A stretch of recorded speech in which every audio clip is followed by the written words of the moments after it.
Mikrotik. Kami mohon mempersiapkan diri di sebelah sini untuk pembicara berikutnya.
Tes.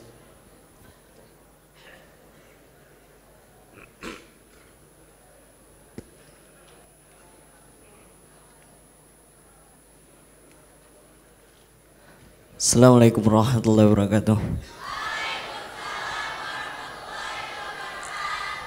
Selamat siang semua.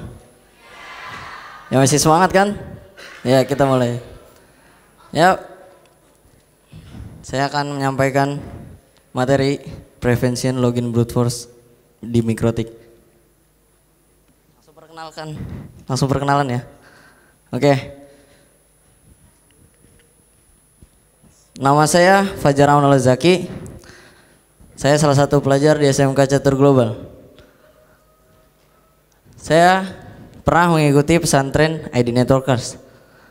Dan saya juga termasuk orang baru yang menggunakan Mikrotik. Karena dimulai dari kelas 1 SMK pada tahun 2014. Saya alhamdulillah sudah mendapatkan sertifikasi MTSNA, RE, dan CINE. Dan didapatkan oleh ID Networkers. Terima kasih dan beri tepuk tangan buat ID Networkers. Terima kasih. Dan email saya bisa dilihat fajarstw8899@gmail.com. Nah, ini biasanya orang email biasa gitu, tapi ada angkanya. Biasa, ada yang make gitu. Jadi makanya digunakan angka. Nomor bisa dilihat 0823 1057 4385. Ini universal, semua bisa dihubungin. Buat SMK Catur Global. Lihat gedungnya juga baru karena emang sekolahnya sekolah baru. Jadi baru awal juga Mikrotiknya juga lagi naik-naiknya. Kita juga dari beberapa murid juga emang sangat luar biasa. Saya juga berterima kasih untuk SMK Catur Global. Beri tepuk tangan. Oke. Nah, ini sebenarnya saya juga di sini juga karena paksaan oleh guru saya yang bernama Ibu Nikmah Daulay. Beri tepuk tangan. Ya, saya emang dipaksa. Ancamannya sangat luar biasa kalau dia. Waktu kemarin saya sebenarnya lagi PKL di pesantren ID Networkers. Nah, guru saya bilang si Bu Nikma itu. Dia bilang, "Jar, kamu harus ikut MUM." Ya Bu, saya sebenarnya nggak mau Bu, saya takut. Takut lah, orang ada 1000 orang di sini ngeliatin gua satu di depan, sangat takut gitu. Nah, si Bu Nikma ini dia ngancamnya serem, sekaligus takut, sama kasihan juga sama adik-adik saya. Waktu itu dia bilang, "Jar, kamu kalau nggak ikut MUM, saya berhenti ngajar dari Catur Global." Wah, saya sentak, langsung takut. Ini saya takut dari 1000 orang atau takut gurunya hilang gitu. Jadi akhirnya saya beraniin diri buat sedikit materi, walaupun beberapa orang sih udah tahu, tapi saya kan mengimplementasikan juga biar lebih menarik gitu. Oke. Itu SMK Catur Global, saya berterima kasih sekali. dari guru-guru saya yang nggak bisa saya sebutin satu-satu. Oke, next about ID networkers. Ya, saya selama 6 bulan atau 6 bulan sampai 7 bulan saya pesantren di ID networkers. Di sana banyak pengalaman yang luar biasa sekali. Karena emang pesantren, ya kita mau nggak mau ikutin pesantrennya. Dari tata caranya luar biasa jadinya. Ini pada saat MT Cine Bootcamp kemarin di Dago.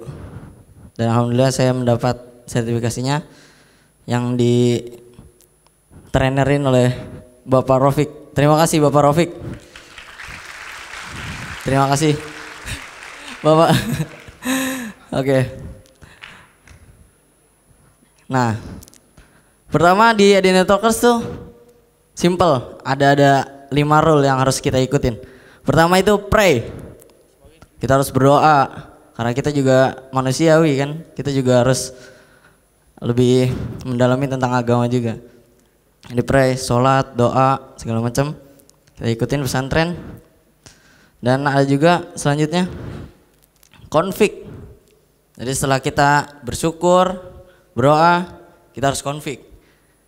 Jadi banyak konfig di sana dari jam pagi jam 6 setelah subuh kita tadarus. Nah setelah itu kita konfig tuh hampir 24 atau 23 jam gitu.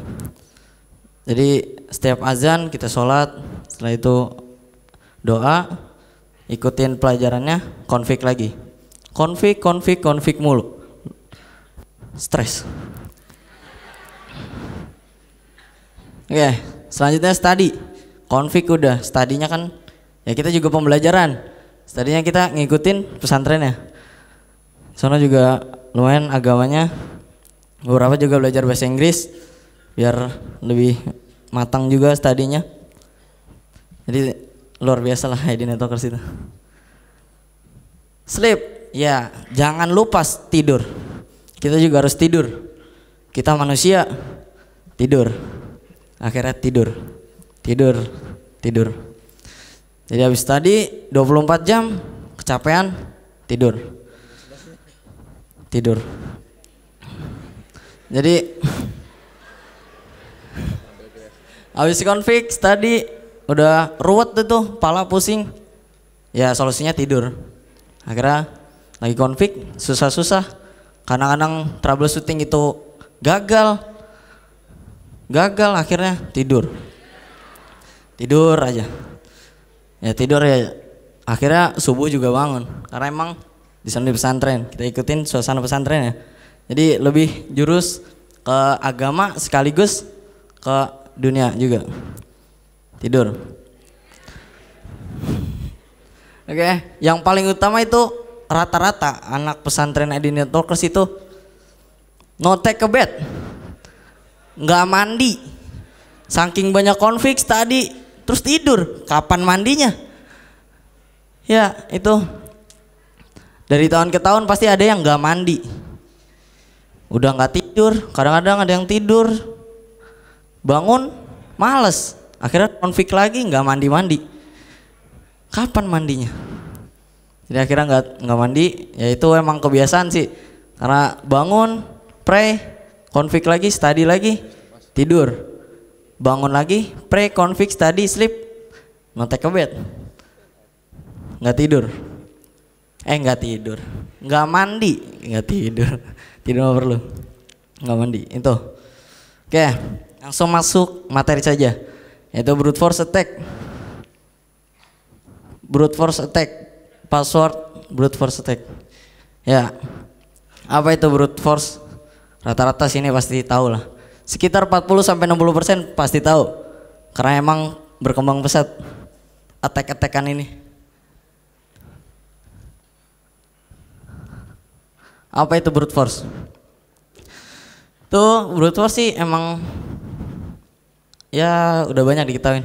Penyerangan dengan metode penyerangan terhadap sebuah sistem dengan mencoba semua kemungkinan password, kata kunci. Ya biasanya emang kita ngebuat list buat ngebrute user adminnya. Atau kalau kita bisa soceng sih emang sebenarnya lebih efektif soceng. Tapi memang brute force juga salah satu yang efektif. Nah, saya juga dikatakan pada paragraf kedua, serangan yang dapat meningkatkan resource CPU. Oh, SPU itu salah. CPU secara drastis karena mencoba seluruh kemungkinan kata. Jelas lah, dalam setiap user kita nyoba masukin password, user password ke mikrotiknya, dia juga perlu proses untuk pengecekan. Nah, setiap kita masukin user yang password, tek, akhirnya sama router diproses, akhirnya kalau misalkan benar ya langsung login, kalau enggak tolak pada saat masuk. Terus karena emang listnya banyak juga kata sandinya untuk mencoba seluruh kemungkinan masuk, terus sebelum diproses itu kita udah masukin lagi, masuk terus kapan keluarnya, akhirnya masuk,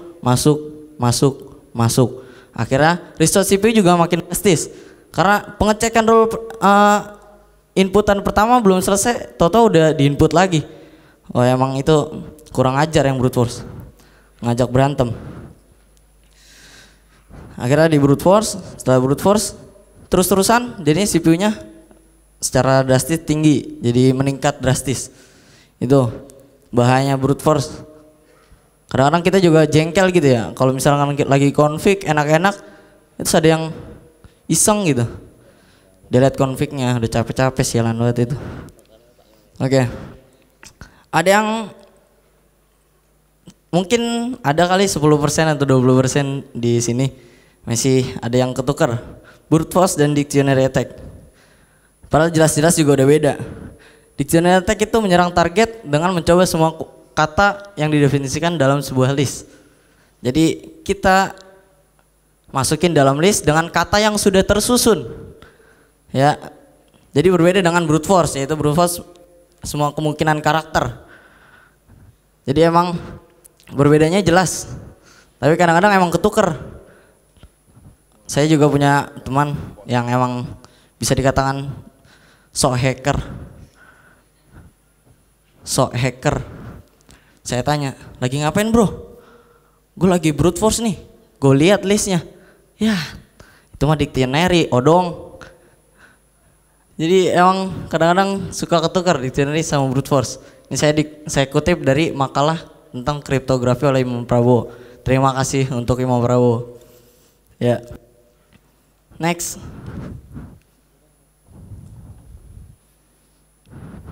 Oke, ini brute force attack. Penyerangan brutal dengan menggunakan seluruh kemungkinan karakter.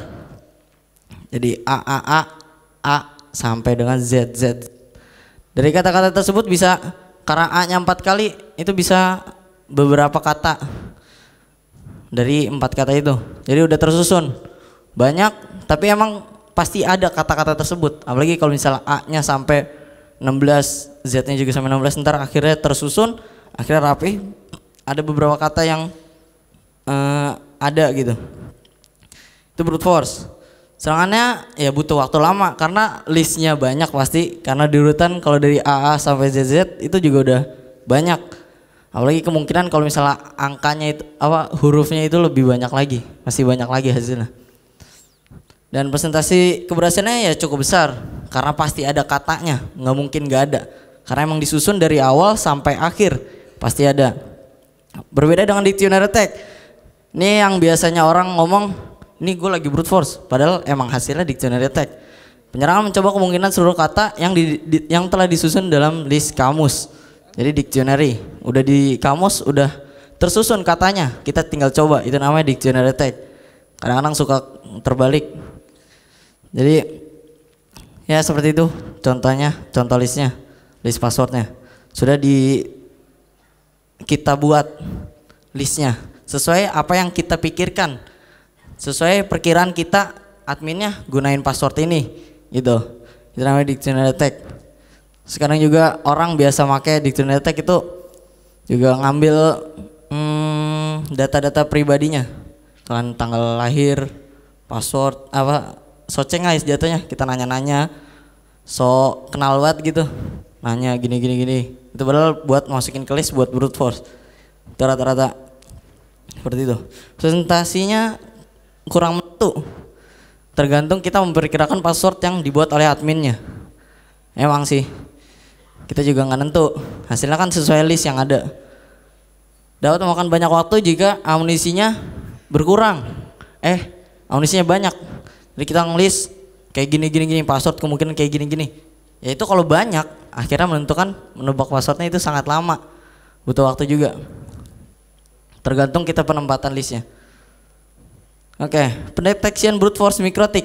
Jelas, kalau udah seperti itu, ada yang brute force. Tulisan login failure from user admin from 10.10.10.253 via SSH. Jelas. Kalau ada error seperti ini, login failure, berarti artinya ada yang login tapi salah password atau salah user. Salah password. Jadi pas lagi login salah password, langsung muncul satu error. Nah, kalau lagi brute force jelas pasti banyak karena nyoba passwordnya itu satu-satu. Jika ada 1000 ya dicoba 1000-1000-nya. Jadi lognya penuh juga. Itu juga makan resource CPU juga. Nah, ini tools brute force. Ada Hydra, Medusa, and Crack. Ya, seperti itu. Saya cuma nyoba toolsnya saja. Karena saya juga masih awam tentang pemrograman, sedikit juga saya bisa. Jadi saya menggunakan Hydra, Medusa, and Crack untuk percobaannya. Jadi rata-rata kalau yang punya Linux, Backbone atau Kali Linux pasti ada toolsnya. Kalau nggak punya berarti kurang lengkap. Penggunaannya seperti itu. Nah ini kan karena sebelumnya kita belum lindungi routernya, ketahuan tuh passwordnya segitu. Jadi nggak secure, bisa dia acak-acak. Makanya kita nggak gunakan itu. Pertama, gimana sih penanganannya? Jelas, disable. Kalau udah disable, pasti nggak ada lagi. Portnya udah ketutup, jadi udah nggak ada. Jadi setelah sang attacker ini mencoba untuk nmap, itu udah nggak ada karena portnya tertutup, di disable. Nah, kalau ada yang nanya, bagaimana sih cara penanganannya lewat firewall? Itu juga ada. Kita buat ini role pertama. Chain input, karena ada yang input username password dengan masuk ke router dengan protokol TCP. DST portnya 22. Ini karena SSH jadi portnya 22. Source address list IP blacklist action drop. Lah, kok tiba-tiba source address listnya udah IP blacklist? Itu dari mana? Nah, ini di sini saya gunainnya narik rule. Jadi kan seharusnya rule dari atas sampai bawah. Tapi saya gunakan malah dari rule bawah ke atas. Jadi rule pertama source address list IP blacklist. Padahal di address listnya belum ada tercantum IP blacklist itu apa. Nah, makanya lanjut ke rule kedua. Chain input protokol TCP DST portnya 22, connection state-nya new karena orang juga baru input kan, koneksi baru. Source address listnya SSH 3 dan actionnya add source to address list dengan address list bernama IP blacklist. Nah, ini baru ketemu IP blacklistnya. Tapi ada source address listnya SSH 3, dia dari mana? Lanjut ke role berikutnya. Chain input protokol TCP DST portnya 22, connection state machine new. Dan source address list SSH 2 dengan actionnya add source to address list dengan nama SSH 3. SSH 3 udah ketemu. Nah, ini ada lagi SSH 2. Makanya dia turun ke role berikutnya lagi. Chainnya input protokol TCP destination portnya 22, connection state-nya new. Masih rule sama, berbeda tadi itu di source address list dan actionnya. Jadi source address listnya dari SSH 1, actionnya add source to address list dengan nama SSH 2. SSH 2 nya udah ketemu. Nah, tinggal next rule berikutnya untuk pengecekan lagi. Input protokol TCP destination port 22, connection state new. Actionnya add source to address list dengan nama address list SSH 1 dan akhirnya ketemu SSH 1. Ya, ini rule terakhir berarti. Nah, ini hasil rule-nya. Dari pertama dia nanya IP blacklist Itu dari mana? Turun ke role berikutnya. Nah ini udah ketemu nih IP blacklist, tapi dia masukin SSH 3, turun lagi ke bawah. Dia ketemu nih SSH 3, tapi ada SSH 2, turun lagi ke bawah. Di sini ada SSH 2, udah ketemu, tapi ada SSH 1, akhirnya turun lagi. Jadi secara teoritis itu dari bawah ke atas rule ya dibacanya. Karena perlu role berikutnya untuk mengambil address listnya. Oke. Setelah itu akhirnya percobaannya cancel, gagal karena udah masuk ke IP blacklist. Jadi kalau udah seperti ini udah nggak bisa lagi sang attacker ini untuk brute force-nya. Oke. Kedua, FTP jelas disable juga, dan ini rule ya. Chain-nya input protokolnya TCP dan DST portnya 21 karena port FTP 21, dan source address listnya IP blacklist dan actionnya drop. Ini juga sama, saya gunakan rule-nya seperti tadi, teoritisnya dari bawah ke atas, dari role akhir ke atas. Setelah itu chainnya output protokol TCP dan advance-nya kontennya 530 login incorrect, dan ekstranya 1 minute 9 burstnya limit by DST address expire 60 detik dan actionnya accept. Nah di sini chainnya output, kenapa? Karena pada saat kita login FTP, nah kita salah password nih. Jadi pas salah password, sang router ini ngirim konten, ngirim paket dengan berisi 530 login incorrect. Jadi routernya ngirim alert ke klien yang attacker ini dengan kontennya 530 login incorrect. Jadi karena salah password itu. Jadi seperti itu. Terus kenapa kita perlu DST limit? Kalau kita nggak masukin DST limit, kita langsung actionnya add destination to addressnya dengan nama IP blacklist. Kalau langsung berarti secara otomatis sekali salah password dia langsung masuk IP blacklist. Padahal kita nggak menginginkan itu. Harus ada berapa kali salah baru dimasukkan ke destination addressnya. Jadi red 1 menit, burst 9, limit by destination address, expire 60 detik. Jadi dalam waktu 1 menit, burstnya percobaannya itu 9 kali. Setelah 9 kali, kita limit destination addressnya dengan waktu 60 detik. Action accept. Setelah ke-9 kalinya dia ngebrut, langsung next rule berikutnya. Chain input protokol TCP, kontennya masih yang sama. Nah ini baru actionnya add destination to address list dengan nama IP blacklist. Seperti itu. Terus seperti ini, maka sang attacker yang pengen brute force FTP akan tidak bisa brute force lagi. Seperti ini.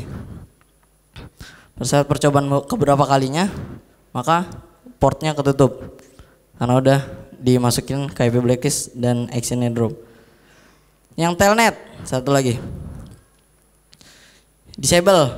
Tadi kita pakai terminal dan akhirnya kita pakai Winbox. Kita disable portnya telnet,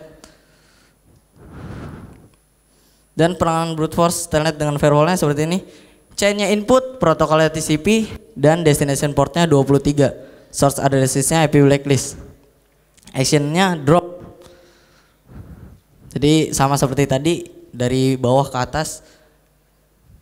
Nah ini rule kedua.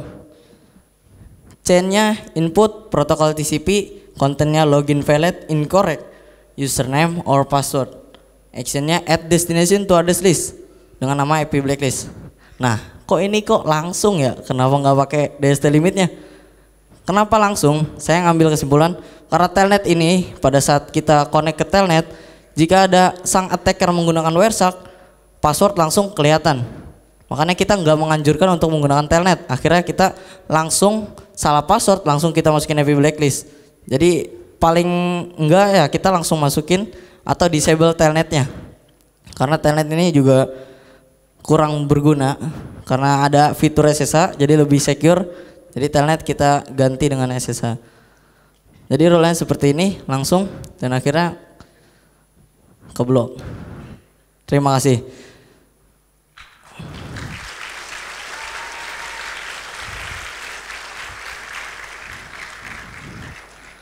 Waktu masih 6 menit, ada pertanyaan?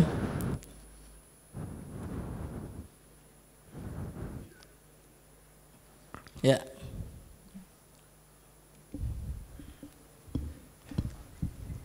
Nama saya Muhammad Zainal Hasan Basri.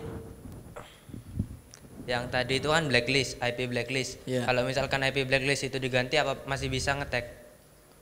Maksudnya diganti dengan nama yang berbeda? Bukan IP yang berbeda. IP yang berbeda? Iya. Maksudnya kita masukin IP secara statik ke address list gitu? Iya. Ya, itu tetap keblok jadinya. Kalau misalkan ada pemalsuan gitu, misalkan kita pakai IP 192.168.10.1 tapi dipalsukan jadi berbeda IP, itu masih bisa apa enggak? Ya, pada saat dia menggunakan IP yang pertama, dia ngebrut, cancel, masukin ke IP blacklist. Dia gunakan IP yang berbeda, ya di brut, ya dia masuk IP blacklist lagi dengan IP yang berbeda juga. Jadi sama-sama di blok juga ujung-ujungnya. Gitu.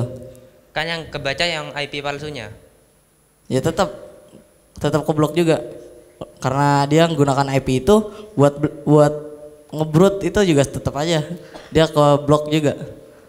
Oke, terima kasih. Ada pertanyaan lagi? Oke, nggak ada.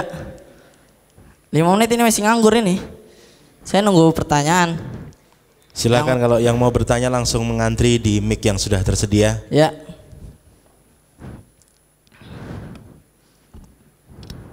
Saya Aji dari Orbicom. Ya. Saya mau nanya, apakah perlu kalau misalnya sudah di port SSH-nya sama telnetnya itu di disable, apakah perlu pakai virtual lagi? Terima kasih. Nice question. Ya gitu. Kalau udah disable ya nggak usah pakai firewall lagi. Karena udah ketutup portnya, udah disable ya. Penggunaan firewallnya ya percuma karena ditutup portnya. Ya kayak kita masuk nih lewat pintu, masuk karena udah pintunya dikunci ya kita udah nggak bisa. Kecuali kalau ada rule-nya ya berarti portnya harus kebuka. Udah, ada pertanyaan lagi? Nggak ada. Ya udah, saya sedikit tambahan juga. Mungkin ada yang berpikiran juga kenapa portnya nggak kita ubah aja? Ya kan? Kita ubah tadinya port SSH 22 kita ubah ke 23 2 sekian lah 200 atau sekian terserah. Nah, apakah itu mempengaruhi firewallnya? Apakah ada attacker lagi yang ngetek juga? Pasti ada. Jelas banget. Pada saat di nmap kelihatan portnya kebuka tapi servisnya unknown. Jadi masih ambigu, tapi rata-rata attacker itu kan mencoba. Jadi menggunakan port yang unknown tersebut untuk di-boot. Walaupun orangnya juga pertama kali boot juga pasti kayak gitu. Tetap harus ada penanganan lebih lanjut lagi. Seperti itu. Oke. Pertanyaannya kok sedikit ya? Ini masih waktu 3 menit. Sebelumnya saya mohon maaf sama pertanyaan sebelumnya. Karena kurang. Ada lagi yang mau bertanya?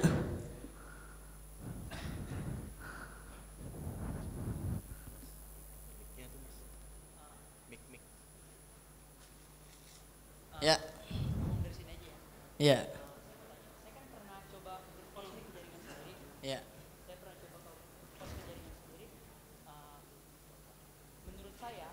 Lewat mic Mas biar kedengar.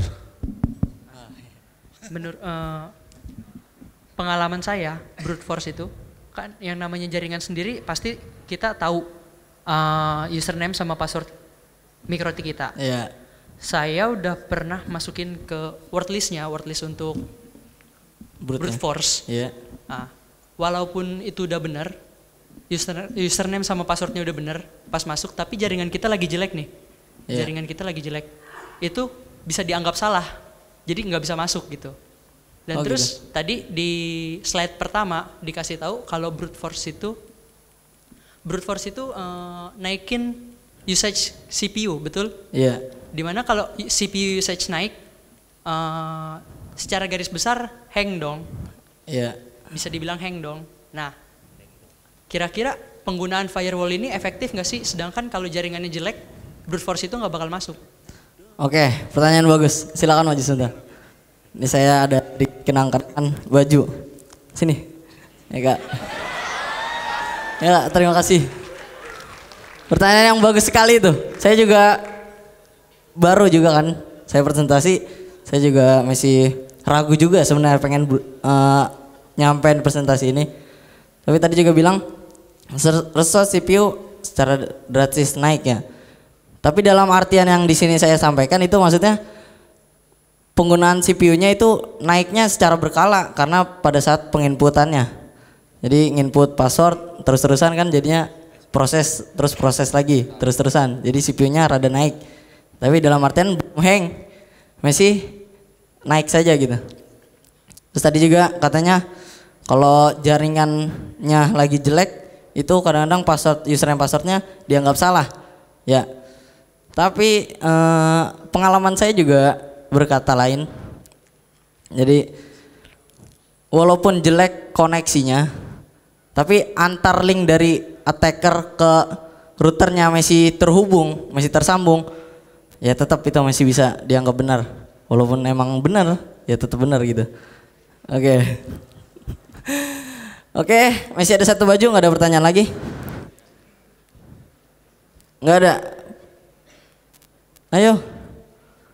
Tanyain apa kek, tanggal lahir gua gitu.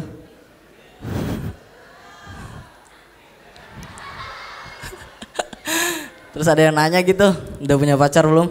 Nggak ada. Nggak ada juga. Ya, silakan. Ya, terima kasih ya kesempatannya. Ya. Itu apa?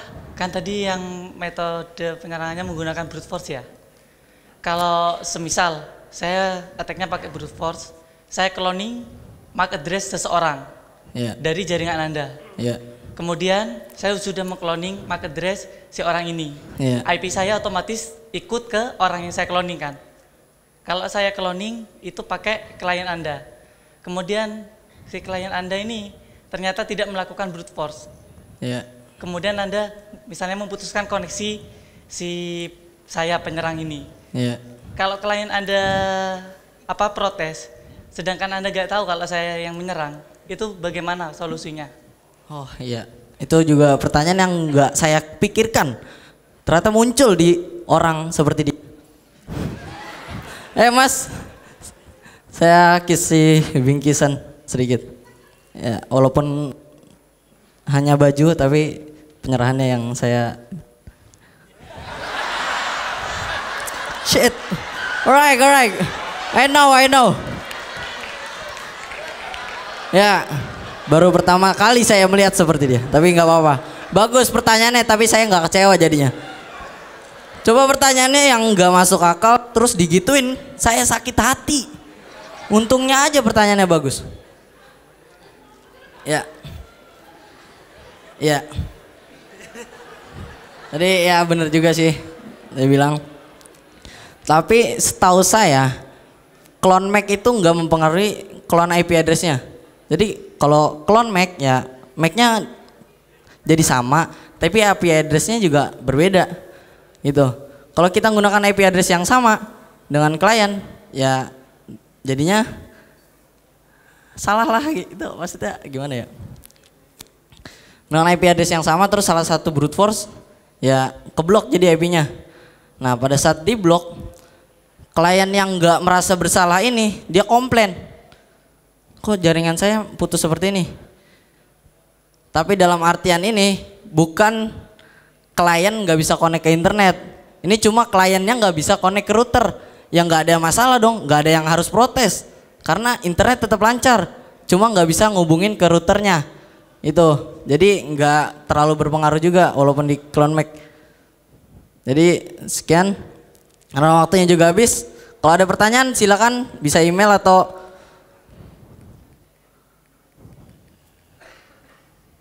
Bisa email atau kontak saya. Ya. Waktunya udah habis. Sekian. Wassalamualaikum warahmatullahi wabarakatuh. Oke, terima kasih untuk Fajar Amanullah. Dan kami mohon untuk mempersiapkan diri presentasi selanjutnya dari SMKN 1 Kota Bekasi. Kepada Mas Irfan Divi Zianka, waktu dan tempat kami persilahkan. Mohon mempersiapkan diri untuk presentasi berikutnya kepada Mas Didit Kusuma Diharja dari PT Mitra Solusi Telematika yang akan menyampaikan materi Fools Your Enemy with Mikrotik.